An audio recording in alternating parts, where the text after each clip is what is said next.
History shows us greeting labor-saving technology with outright suspicion and hatred. As manufacturing advances swept through the 18th and 19th century, every invention was greeted with anger and hostility from labor. French textile workers resisted the automated looms by throwing their wooden shoes into the machinery. In England, the swing riots resisted the automatic threshing machines by smashing them. Boatmen destroyed the first attempts at a steam engine, which they felt would put them out of work. So overwhelming was the protest against the ribbon looms in Germany that they were ordered burned by the government.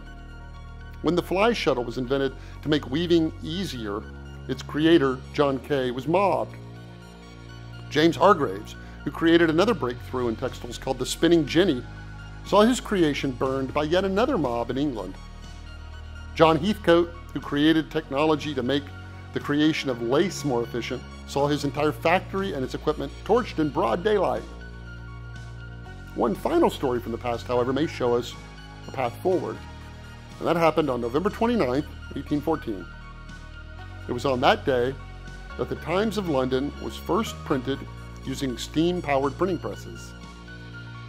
Now, the pressmen vowed vengeance upon the machine's inventors and vowed to destroy the machine itself. However, they were told that if they refrained from violence, they would all be kept on at full pay until similar jobs could be found for them elsewhere at the Times. This seemed fair to the pressmen, and the march of progress continued. If you're interested in artificial intelligence, visit gigaom.com or check out my new book, The Fourth Age: Smart Robots, Conscious Computers, and the Future of Humanity.